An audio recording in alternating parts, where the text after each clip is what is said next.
There is a question most people never ask out loud, not because they don't feel it, but because asking it feels too close to admitting something they're not ready to admit. The question is this it? You have reached a point in life that younger people dream about. No more deadlines you didn't choose. No more rooms full of people waiting for you to perform. The children have their own lives now. The career, whatever it gave you, whatever it cost you, is behind you. And somewhere in the middle of all that quiet, a feeling arrived that no one warned you about. Not sadness exactly, not regret. Something quieter than both. A kind of stillness that feels less like rest and more like waiting, though you're not sure what you're waiting for.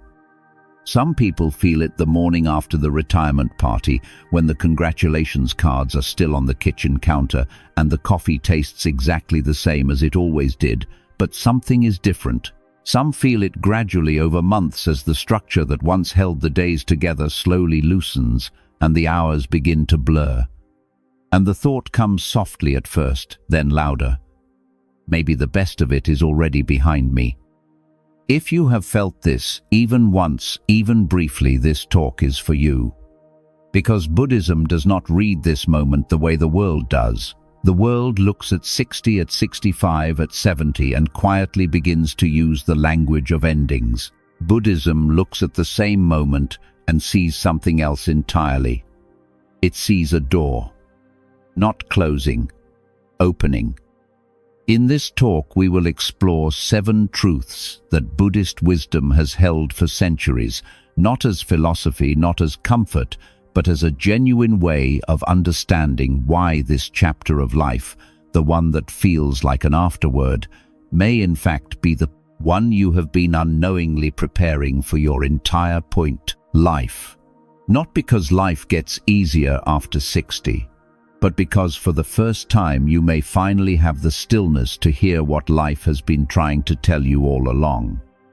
Before we begin, there is something worth naming.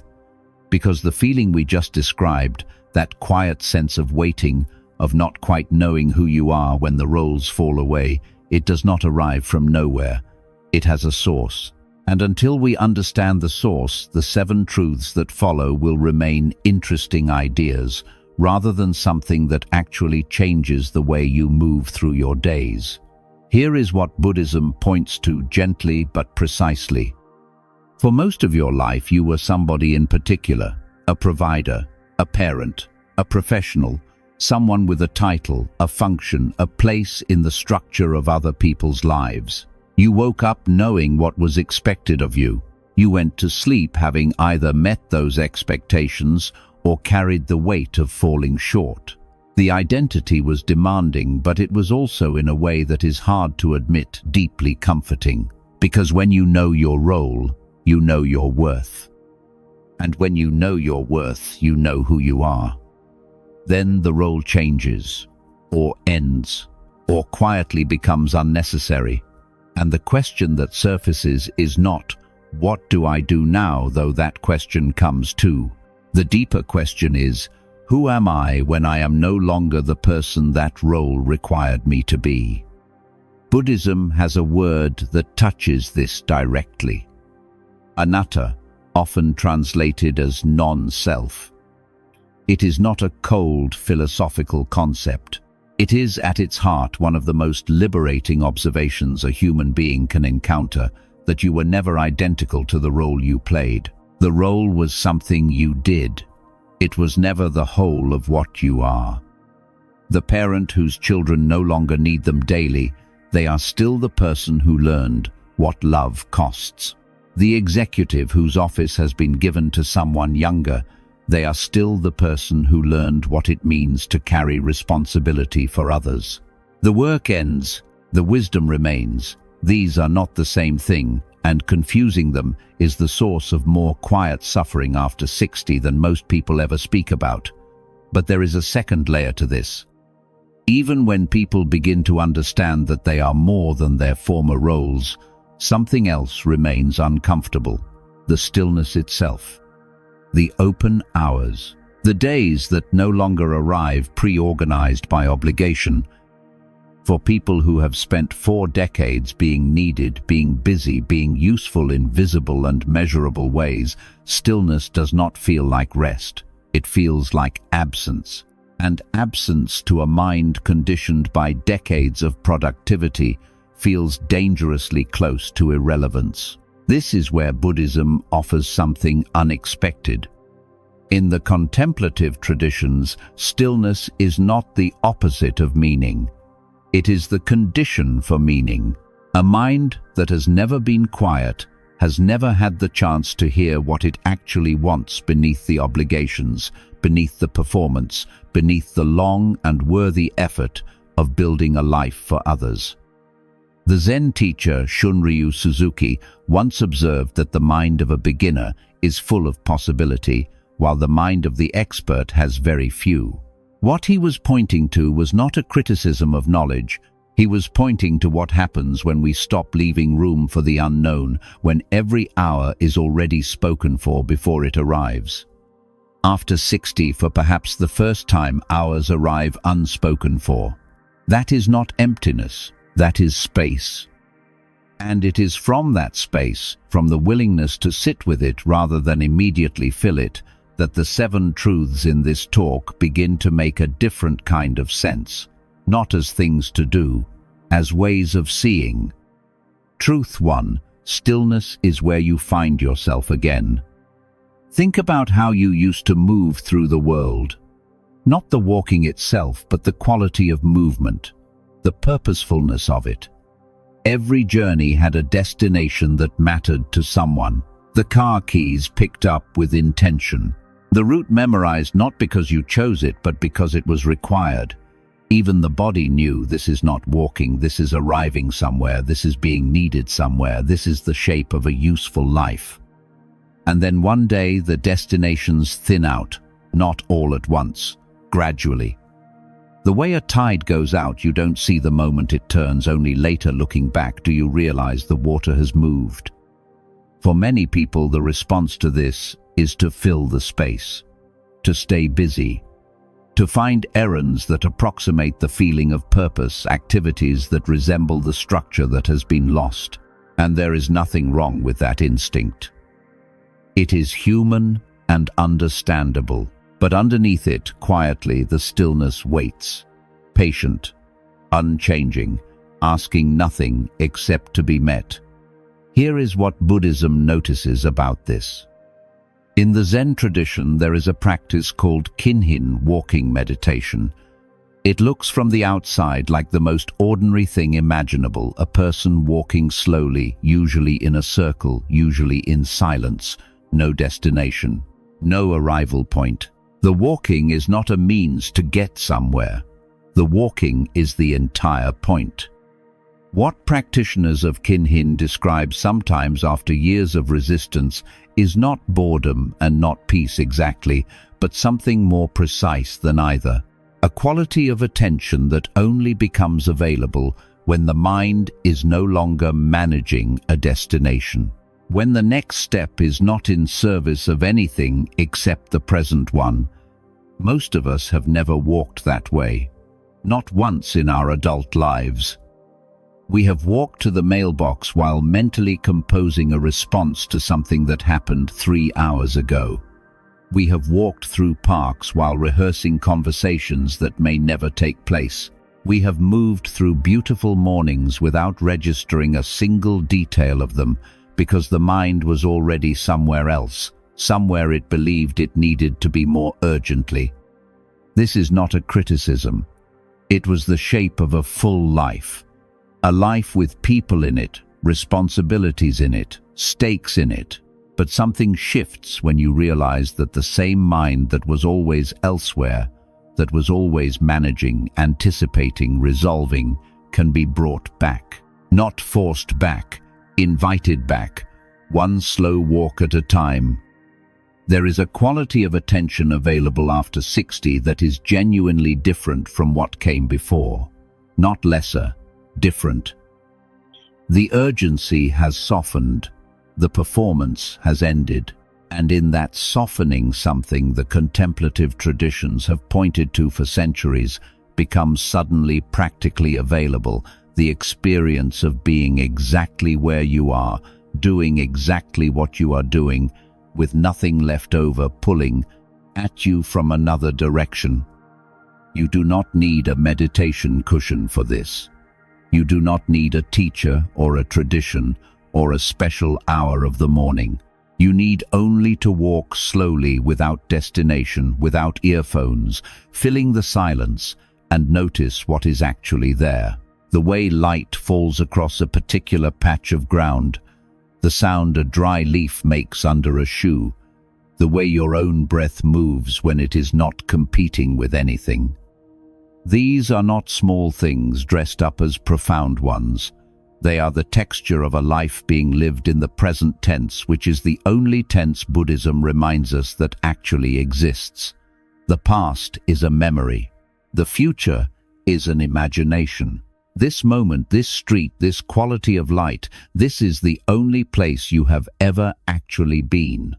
And after a lifetime of being somewhere else in your mind, there is something quietly extraordinary about finally arriving here. Truth too, the beginner's mind has no age. There is a belief that settles into people quietly somewhere in the middle years, and by the time they reach 60, it has become so familiar that it no longer feels like a belief at all. It feels like a fact. The belief is this: my learning days are behind me. Not stated dramatically, not announced, just present in the slight hesitation before trying something unfamiliar, in the way a new technology feels like an imposition rather than an invitation, in the quiet internal calculation that says, the time it would take me to learn this is no longer worth the return. And on the surface, this seems reasonable, even wise. After 6 decades, a person knows what they know. They have earned their certainties. Why spend what feels like diminishing time on things that will take years to become good at? But Buddhism asks a different question entirely. Not, are you still capable of learning? But what has the need to already know been costing you? In Zen practice, there is a concept called Shoshin, the beginner's mind. Shunryu Suzuki, one of the teachers who brought Zen to the West, pointed to it this way: in the mind of the beginner, there are many possibilities. In the mind of the expert, there are few. He was not criticizing expertise. He was observing something about what happens to a mind that has stopped leaving room for not knowing. The expert mind is efficient. It categorizes quickly, decides quickly, moves on. It has earned the right to do so, but it also quietly closes. Each new experience gets filed under something already familiar. Each unfamiliar feeling gets translated into a known language. After enough years of this, the world begins to feel smaller, not because it has contracted, but because the categories have. The beginner's mind does the opposite. It encounters the unfamiliar and stays with it rather than immediately resolving it. It tolerates not knowing long enough to actually see what is there. And in that tolerance, in that willingness to be uncertain, to be slow, to be genuinely new at something, something in the mind wakes up that efficiency had put to sleep. This is not about learning for the sake of productivity. It is not about keeping the brain sharp in the way that self-help articles recommend, as though the mind were an appliance that needs maintenance to avoid depreciation. It is about something more intimate than that. Think about the last time you were genuinely new at something. Not competent, not managing. Actually, new, uncertain how it would go, unable to predict the outcome, dependent on curiosity rather than experience to carry you forward. There was likely something uncomfortable about it. And underneath the discomfort, if you can remember clearly enough, something else. A quality of aliveness that routine, however comfortable, does not provide. Children have this quality not because they are young, but because almost everything they encounter is still genuinely unknown to them. They have not yet built the categories that make experience efficient, and so they pay attention in a way that adults, quietly and without noticing, have largely stopped doing.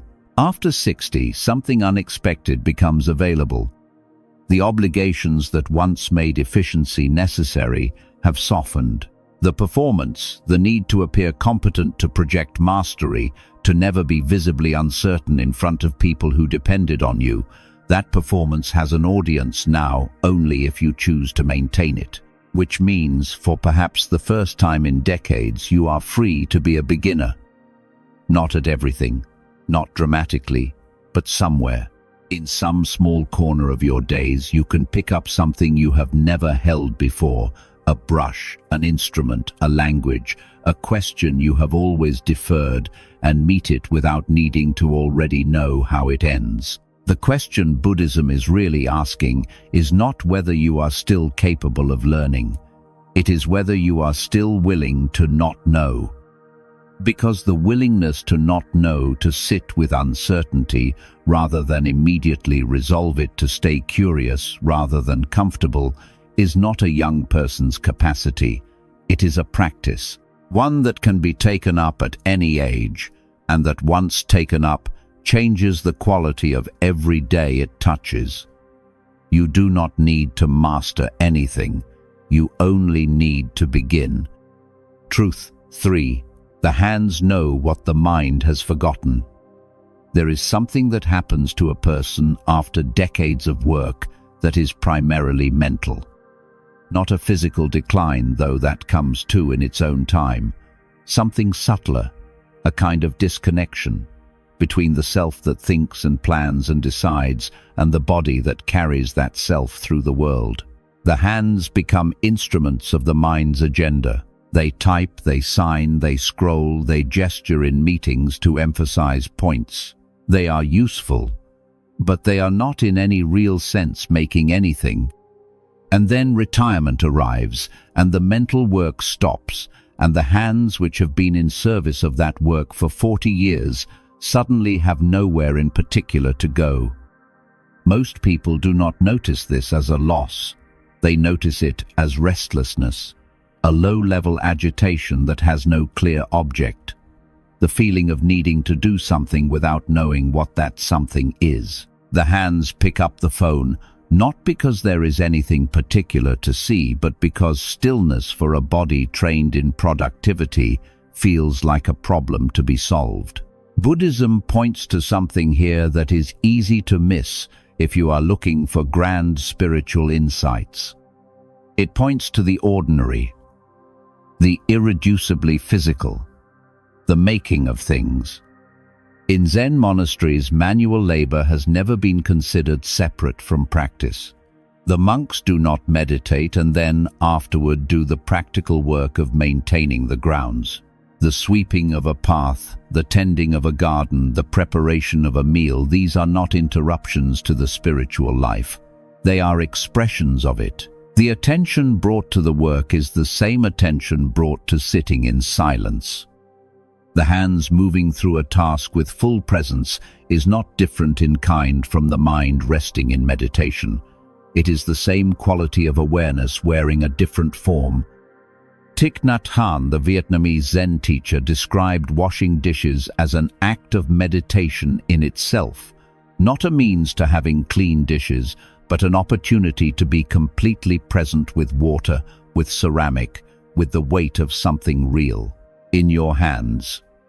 He was not speaking poetically. He was pointing to a truth that manual work has always carried, one that the modern world's division between mental labor and physical labor has made it easy to forget.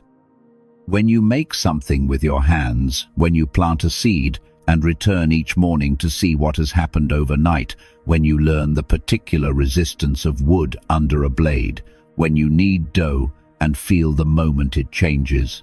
Under your palms, something in the nervous system settles in a way that thinking cannot produce. This is not mysticism. It is closer to physics. The mind that is absorbed in a physical task is a mind that has temporarily released its grip on the past and the future. It cannot worry about what happened last year while its hands are shaping clay.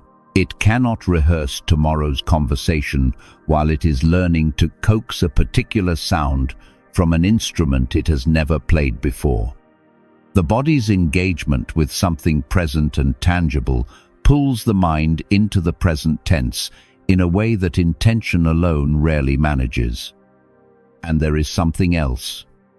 When you make something, however imperfect, however modest, you can see it, you can hold it, you can point to it and say, I was here and I did this, and it did not exist before I made it. In a phase of life when the visible markers of contribution have receded, when the meeting notes and the quarterly reports and the performance reviews are no longer the measure of a day well spent, the ability to make something tangible carries a weight that is difficult to describe and impossible to dismiss. It is not about the quality of what is made. A garden that brings one person genuine pleasure is not lesser than a garden that wins prizes. A piece of furniture built slowly and imperfectly by hands, learning woodworking at 68, is not a failure, because it does not look like something from a showroom. The point was never the object. The point was the making, the hours of presence it required, the way the hands, given something real to do, become a path back to a self that the years of mental labor had quietly covered over. There is a version of you that existed before the career, before the responsibilities, before the performance of competence became a daily requirement, a self that was curious about physical things, that wanted to know how things were built, how plants grew, how food became something nourishing through the application of attention and heat and time. That self did not go anywhere. It has been waiting with the particular patience of things that do not need to hurry for your hands to come back to it. Truth 4. One real conversation is worth 100 polite ones. There is a particular loneliness that no one talks about honestly. Not the loneliness of being alone most people past 60 have learned to manage, that have even found a certain peace in solitude that younger versions of themselves could not have imagined. This is a different kind, the loneliness of being surrounded and still unseen, of sitting at a table full of family and feeling underneath the warmth and the noise and the genuine love present in the room, strangely unreachable. The grandchildren are there, the children are there, there is food and laughter, and the ordinary texture of a life that by any external measure is full. And yet something sits quietly at the edge of it all, a feeling not of ingratitude but of incompleteness, as though the most important parts of what you carry, the questions you have not resolved, the things you have learned that cost you something real to learn, the particular way you now understand the world after 6 decades of living in it, have no place to land. This is not a failure of love. The love is real. But love and genuine contact are not always the same thing. Buddhism makes a distinction here that is worth sitting with. The Pali word Kalyana-mitta is usually translated as noble friend or spiritual friend, but neither translation quite captures what the concept points to. A Kalyana-mitta is not simply a close friend in the way we commonly use that word. It is someone in whose presence you become more honestly yourself, someone who does not require you to perform a version of yourself that is easier for them to be around. Someone with whom the conversation can go somewhere real, past the weather, past the grandchildren's milestones, past the comfortable surface of shared history, into the territory of what you actually think, what you are still uncertain about, what you are still at this age in the middle of figuring out. The Buddha described the Kalyana-mitta not as a luxury of the spiritual life, but as its very foundation. When asked whether good friendship was half of the path, he replied in a way that surprised even his closest students that it was not half. It was the whole of it. Not because other people complete us, but because something in us only becomes visible in the presence of genuine contact with another human being. We do not know what we think until we have tried to say it to someone who is actually listening. We do not know what we feel until we have sat with someone who is not in a hurry for us to feel something more convenient. Think about the last time you had a conversation that left you feeling more alive rather than simply more informed. Not a conversation where information was exchanged or where pleasantries accumulated into an hour that passed pleasantly. A conversation where something shifted, where you said something you had not quite said before, and in saying it, understood it differently. Where the other person offered something, a question, an observation. A silence held long enough for you to finish a thought you had been carrying unfinished for months. Those conversations do not require youth. They do not require shared history or common circumstance. They require only two people willing to be present with each other in a way that most social encounters quietly discourage. And here is what becomes possible after 60 that was genuinely harder before. For most of adult life, social connection happens inside structures, the workplace, the school community, the neighborhood, as it was when the children were young. These structures are efficient at producing acquaintance. They are less reliable at producing depth. The people you spent the most time with were often determined by circumstance rather than genuine affinity. You learned to find meaning in those connections and often did. But the connections themselves were not chosen at the level of the soul. After the structures fall away, something uncomfortable and something liberating happens simultaneously. The automatic social world thins out. And in its place, if you are willing to move toward people rather than waiting for circumstance to deliver them, the possibility of choosing differently opens up. A conversation with a stranger at a community garden, an exchange with someone at a class you almost did not sign up for, the unexpected depth of a phone call with an old friend you had been meaning to call for longer than you want to admit. These are not replacements for the social world that has changed. They are something different, connections chosen freely without the scaffolding of shared obligation because something in you recognized something in them. The Kalyana-mitta does not need to be a spiritual teacher or a lifelong companion. They need only to be someone in whose presence you remember that you are still genuinely in the middle of becoming something. At any age, that recognition is rare. After 60, it may be the most nourishing thing available. Truth 5. Your story is not a memory. It is a gift not yet given. There is something that happens to lived experience when it is never spoken. It does not disappear. It does not fade the way a photograph fades when left in sunlight. It sits accumulated heavy, looking for somewhere to go, in the body of the person who lived it. In the particular way, they pause before answering a question, in the things they almost say and then don't. In the knowledge they carry so naturally after so many years of carrying it that they have stopped noticing it is knowledge at all. Most people past 60 are walking archives of something the world genuinely needs and almost never thinks to ask for. Not the resume version. Not the accomplishments that fit on a page or the milestones that make sense to people who were not there. The other thing, the texture of what it actually felt like to navigate a marriage through its hardest years and come out the other side still choosing it. The particular understanding that only comes from having made a serious mistake and lived long enough to see what it taught you.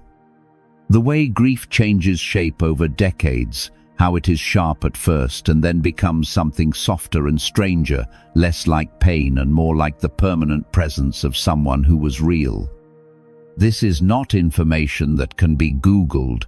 It cannot be learned from a book or extracted from a podcast. It exists only in the people who lived it, and when those people are gone, it goes with them, unless at some point before that they found a way to give it away. Buddhism holds a particular understanding of this. In the contemplative traditions, the transmission of wisdom has never been primarily about texts or doctrines. The most essential things, the understanding that can only be earned through living, the insight that arrives not through study but through suffering and patience, and the slow accumulation of honest attention, these pass from person to person, through something closer to presence than to information.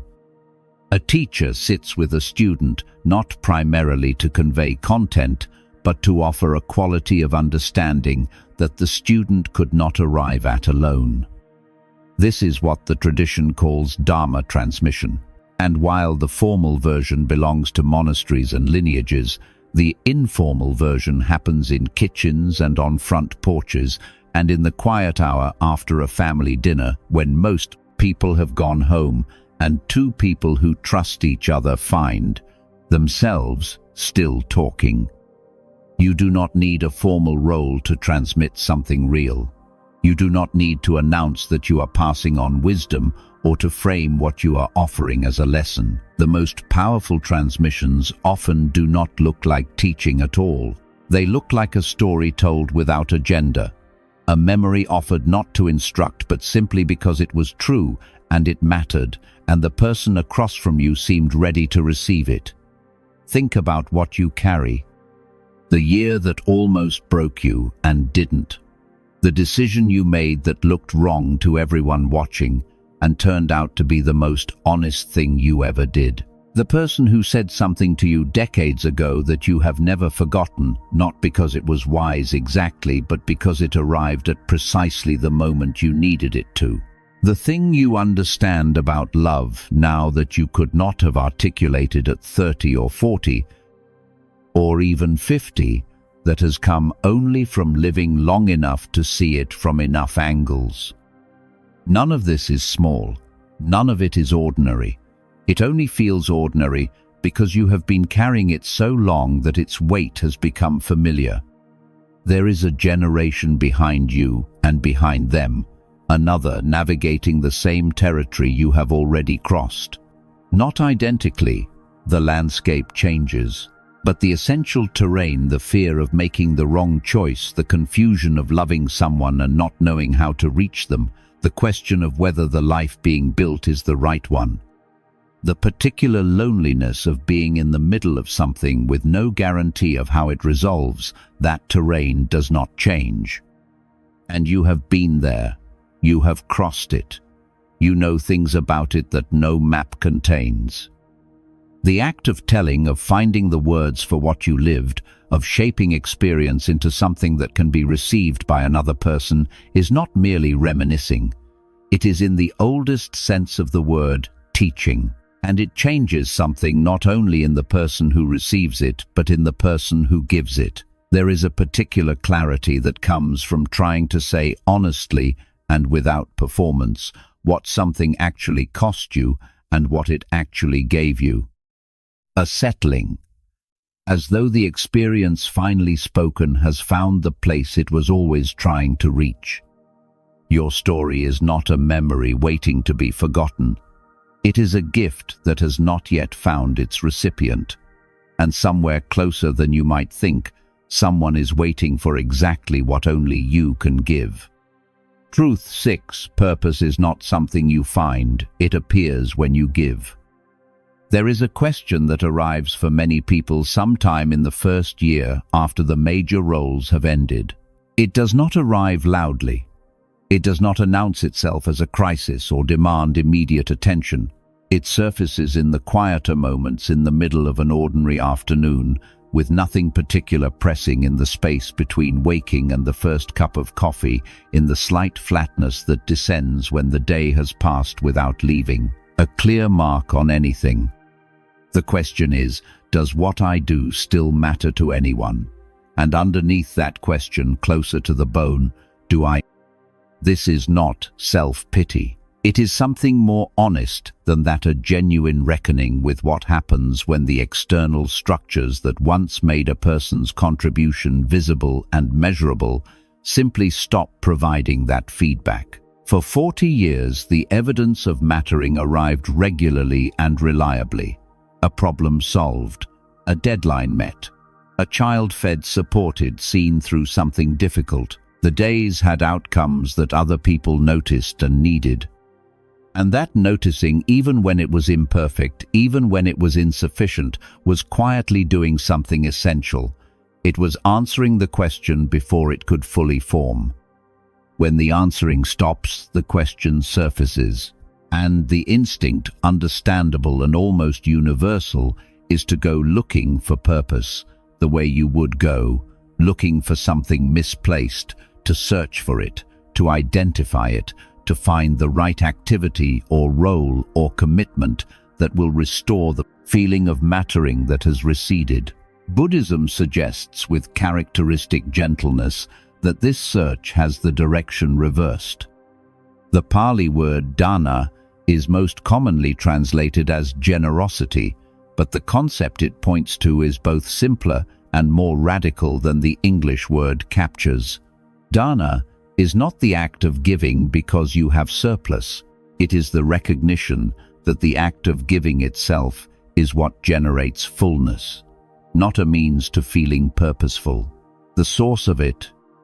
This runs counter to the way purpose is usually discussed as something to be discovered through introspection, through the patient excavation of what you love and what you are good at and what the world needs. That framework is not wrong, but it places the search inside the self as though purpose were a thing already present and waiting to be found, like an object that has been there all along, but somehow overlooked.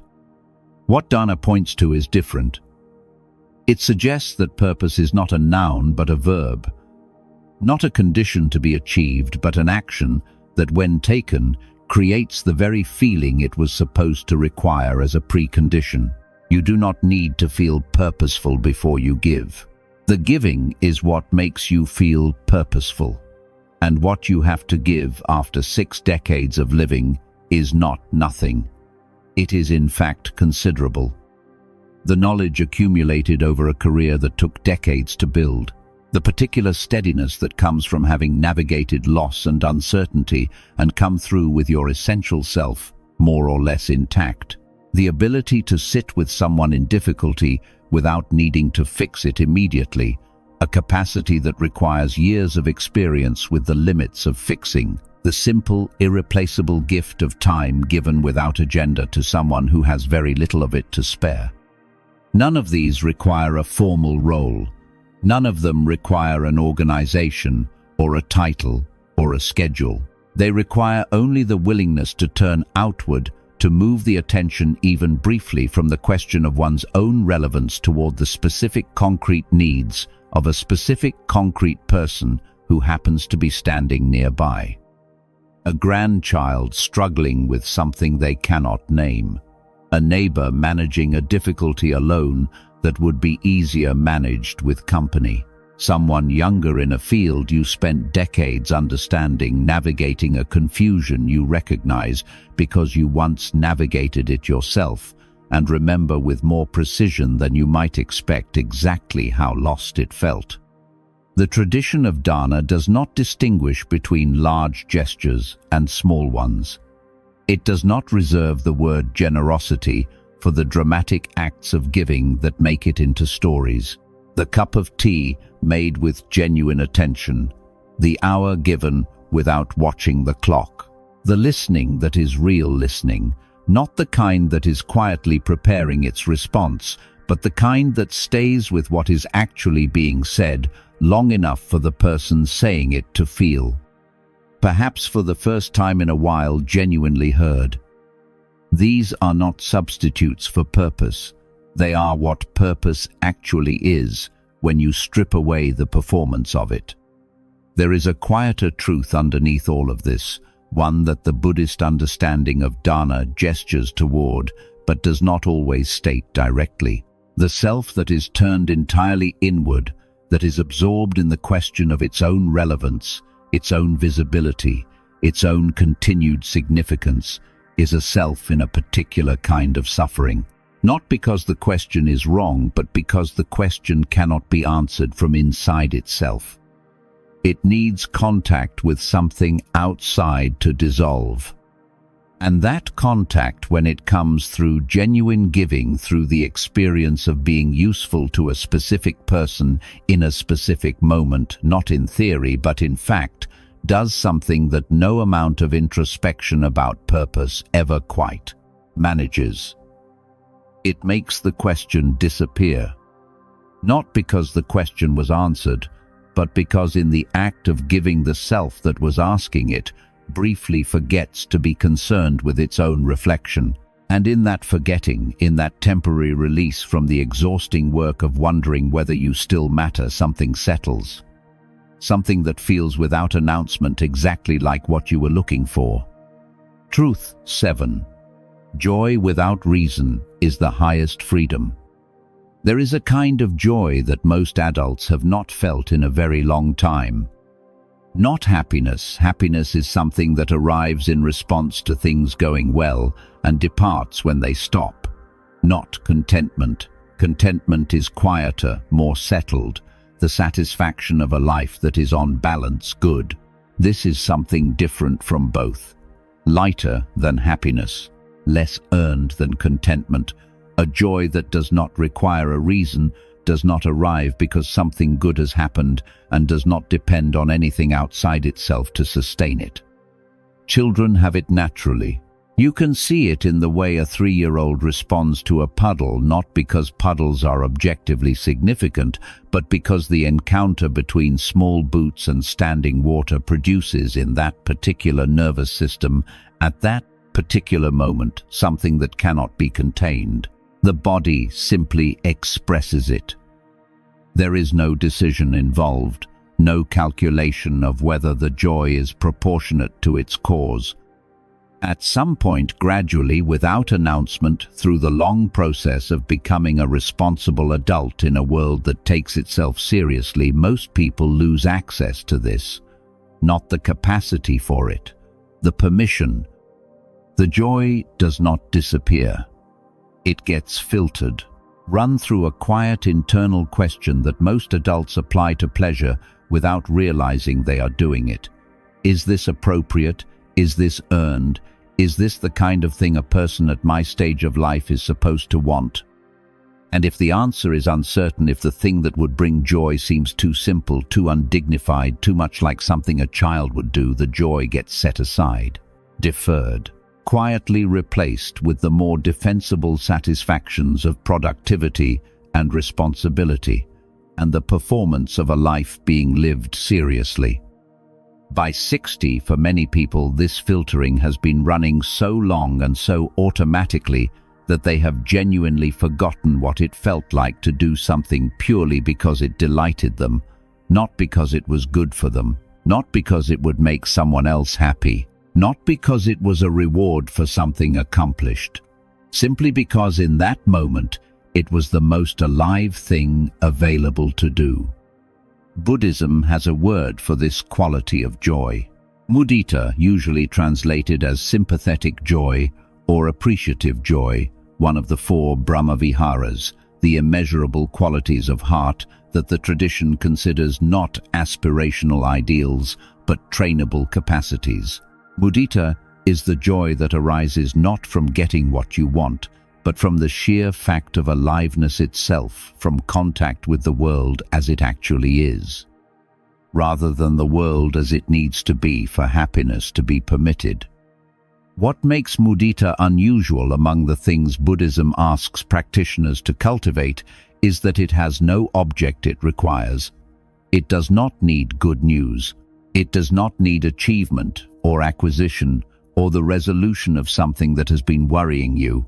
It can arise in the presence of a garden doing what gardens do, in the sound of a piece of music that has always moved you, moving you again as though for the first time, in the inexplicable pleasure of a meal eaten slowly, without distraction, with full attention given to the simple fact of flavor and warmth, and the particular satisfaction of hunger being met.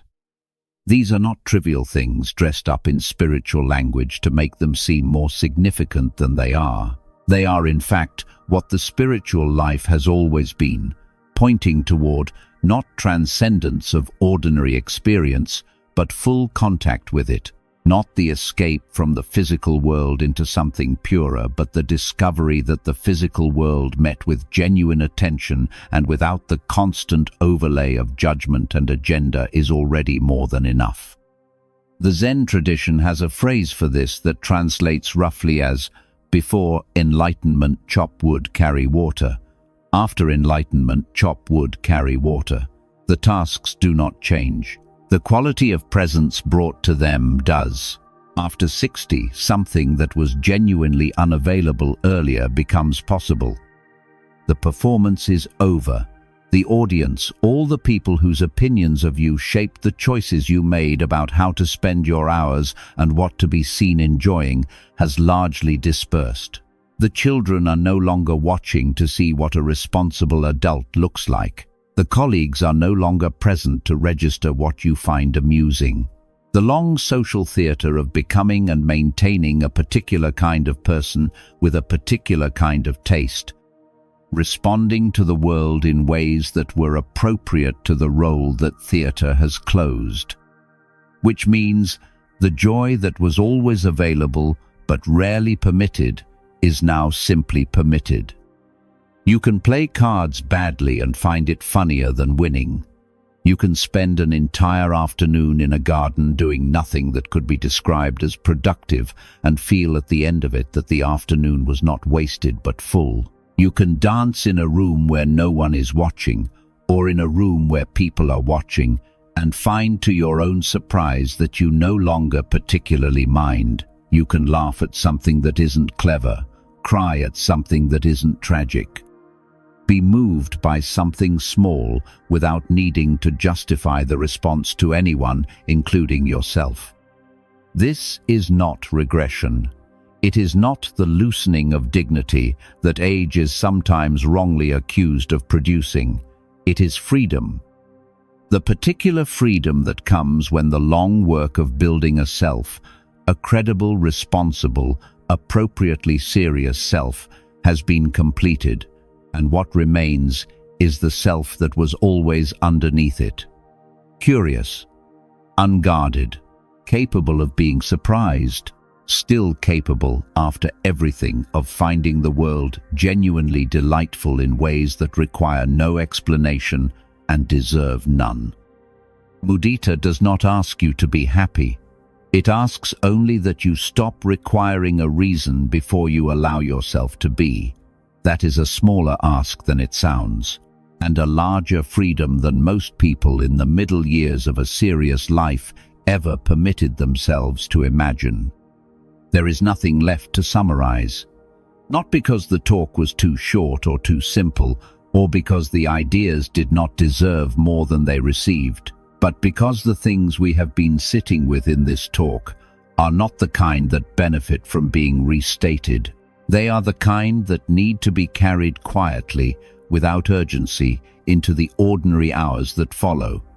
And the ordinary hours are where they belong. Not in a monastery, not in a meditation retreat, not in some future version of your life that will begin once you have sufficiently understood what was offered here. In the morning that arrives tomorrow, with its particular quality of light and its particular temperature and the specific sound your house makes when the rest of it is still asleep, in the walk you take that has no destination except the one your feet choose when left to their own judgment. In the conversation you have been postponing with someone who would be glad to hear your voice. In the thing you have been wanting to make for longer than you can now remember, that has been waiting with the patience of things that do not need to hurry. Buddhism does not promise that the years after 60 will be easy. It does not promise that the losses will slow, or that the body will cooperate with what the spirit still wants, or that the questions you have carried for decades will finally resolve themselves into answers you can rest in. What it offers is something both smaller and more durable than promises. A way of seeing. The same life met with different eyes, eyes that have stopped waiting for the important part to begin and started recognizing it in what is already here. The stillness that once felt like absence now understood as space. The open hours that once felt like a problem now available as an invitation. The accumulated weight of everything you have lived and learned and survived and loved, not a burden but a gift looking for somewhere to land. You did not arrive at this moment by accident. 60 years or 70 or more of choosing and failing and trying again and learning things the hard way and occasionally unexpectedly getting something exactly right have produced a person who understands things that cannot be taught any other way, who carries something that the world, in the particular way it tends to overlook what it most needs, has not yet thought to ask you for. Ask anyway. Give it anyway. Walk slowly enough to notice what is there.